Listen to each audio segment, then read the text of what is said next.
Valérie Claes, Miss France 1994, pourquoi couronnement était devenu culte malgré elle?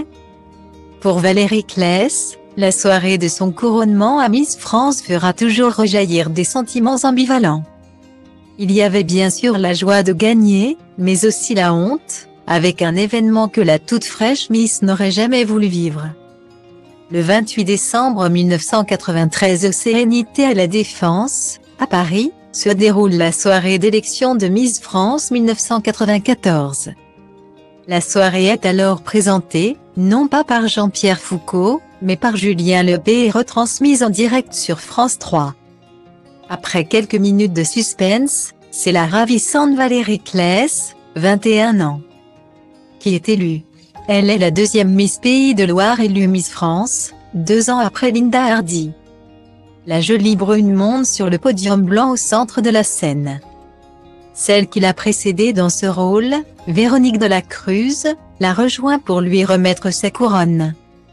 Valérie Claes, un peu sous le choc de cette victoire, se laisse aller à sa joie.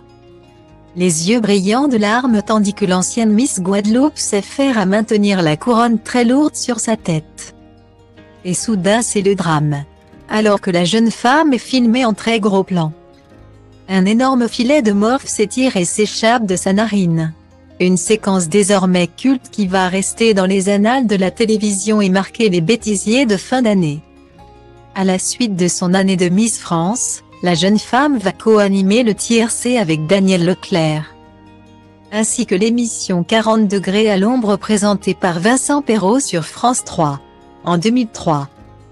Elle fait partie des candidates de la première saison de l'émission de télé-réalité Bachelor. Le gentleman célibataire, présenté par Stéphane Rothenberg sur M6. Son statut d'ancienne reine de beauté ne lui porte toutefois pas chance, puisqu'elle est éliminée dès le début du jeu. Elle rentre en revanche dans l'histoire en devenant la première Miss France candidate dans une émission de télé-réalité française. Au fil des ans, elle fait de brèves apparitions comme figurante ou comme doublure dans différentes productions hexagonales comme Décalage horaire de Daniel Thompson, Mariage mixte d'Alexandre Arcadi et dans les séries télévisées Julie Lescaut, Femme de loi, Nestor Burma, Commissaire Valence, Navarro, ou Joséphine, Ange gardien.